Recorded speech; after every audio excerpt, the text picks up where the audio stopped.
Lego Star Wars. The original Lego Star Wars, the very first one with just the prequels, is one of my favorite games of all time. One of the first games that I ever had as a kid. I can remember my mom coming home from the store with two games, one for my dad, one for me. The one for me, obviously, Lego Star Wars, and the one for my dad was Republic Commando. And so the first Lego Star Wars is very influential in my early life. I played the heckity heck out of that game.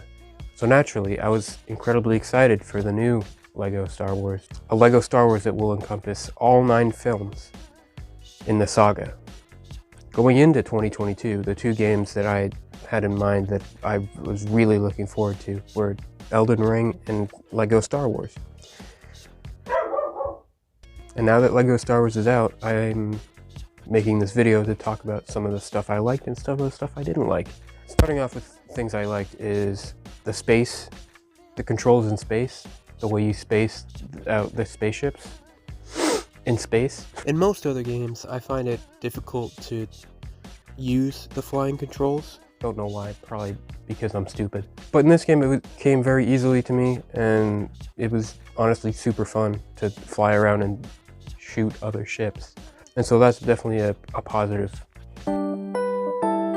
The way I played the game is I started with the prequels, and I went to the original trilogy, and then I went to the sequels. And each episode is broken up into parts where you're walking to the next objective through these very atmospheric environments that really feel like you're in the movie, in the locations that the movie's set in. And then once you get to the objective, you do a little mission. I'm sorry if I'm sitting on a drum stool and it might be creaking around like a little creaker. And once you get to the mission, you do basically what the missions were in the original Lego Star Wars. The missions I really liked the most were the ones where you're dueling another Force user or another lightsaber wielder, rather. Just the lightsaber combat is so fluid and fun and addictive. And doing it against another lightsaber user is a blast. When I first played through, I felt that the pod racing level was a little too easy, a little too hand-holdy compared to the original. But since playing it again, it's not as hand-holdy as I initially thought. I also didn't really like the POV of the pod racer. It really threw me off guard at first, but I got used to it.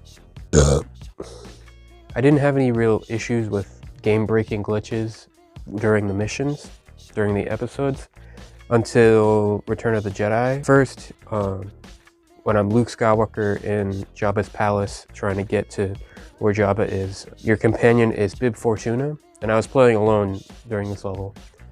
Oh, that sounds so sad.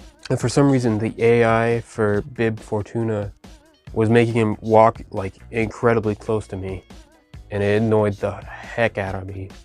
You have no idea. But that's not the only glitch I ran into playing Return of the Jedi.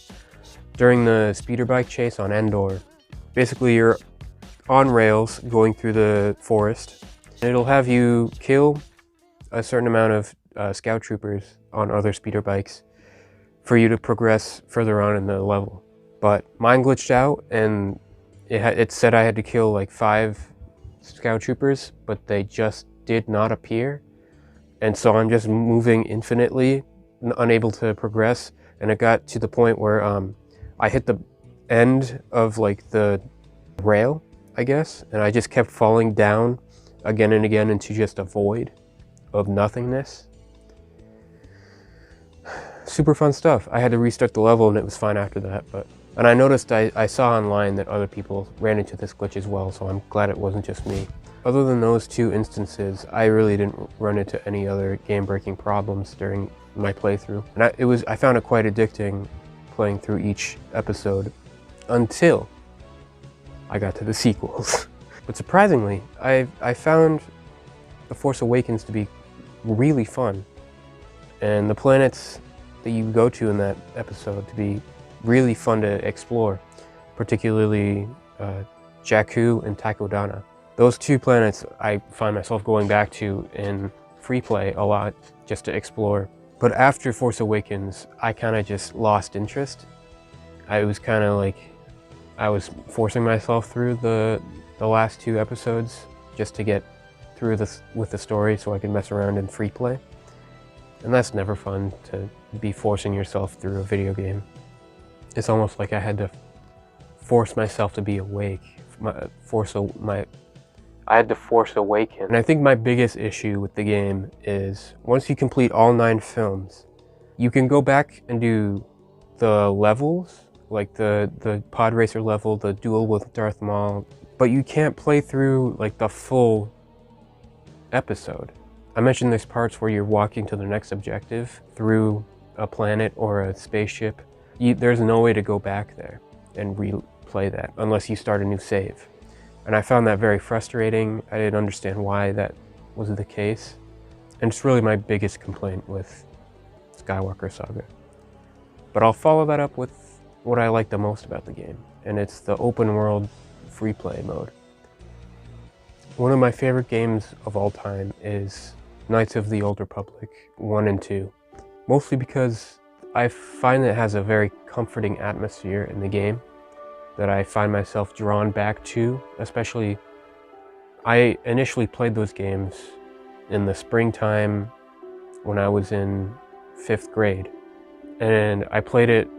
We had the Xbox set up on the back porch, and it had it wasn't insulated, so I was playing through the first KOTOR and smelling in the spring fresh air.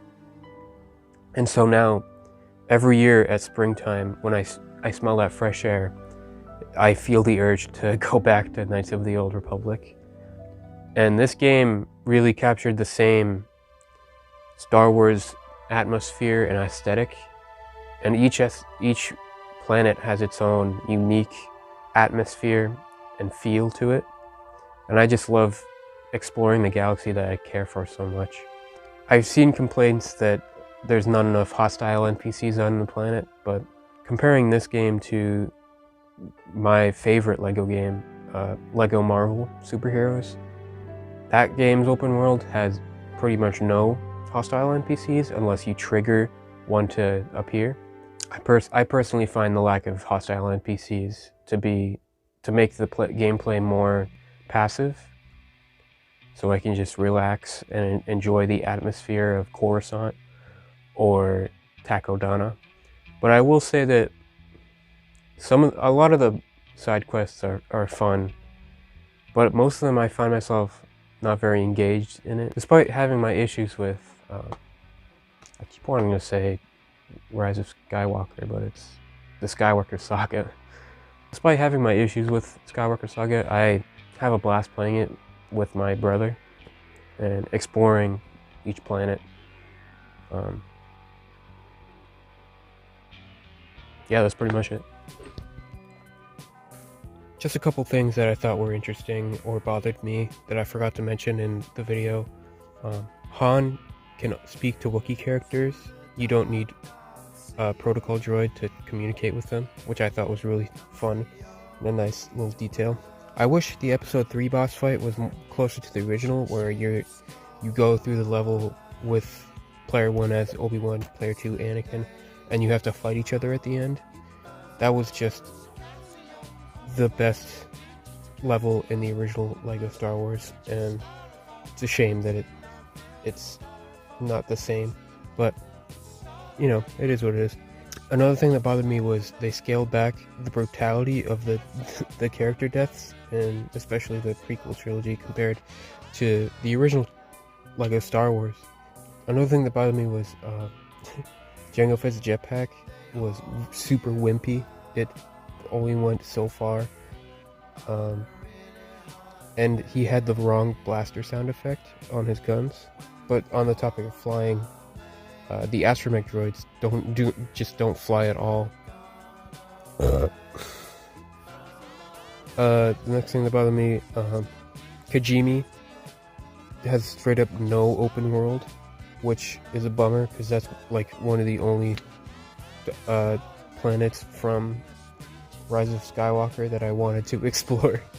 There's missions, there's little side quests that you can take from pilots in the game that tell you to basically smuggle supplies to a resistance base or a rebel base, and as you're going through hyperspace to the base, you'll get interrupted by like a fleet of TIE fighters.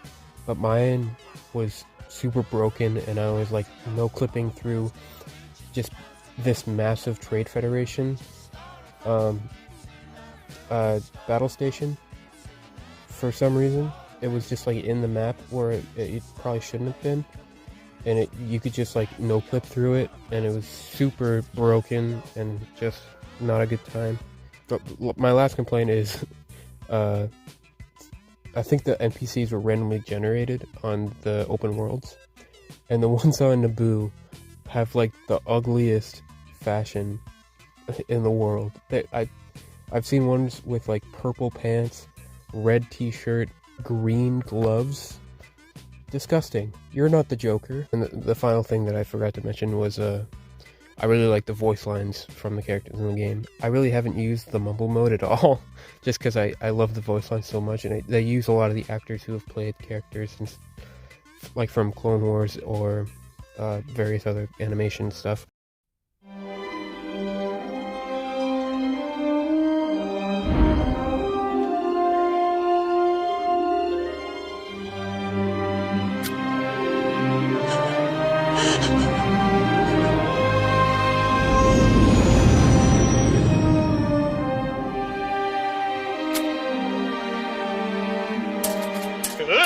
They're the Skywalkers.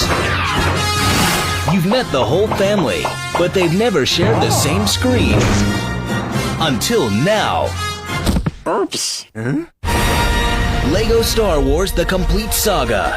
The award-winning game franchise that brought the whole family together is back for an adventure that lets you play through all 6 episodes for the first time.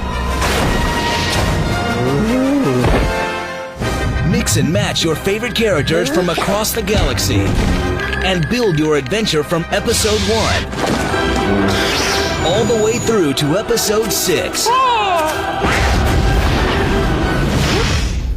The saga that spans generations makes the jump to the next generation. Now your whole family can battle together on next-gen consoles and take the complete saga with you on the Nintendo DS, featuring new levels, new challenges, and new Jedi moves you'll fall head over heels for. Lego Star Wars: The Complete Saga. This fall, fun runs in the family.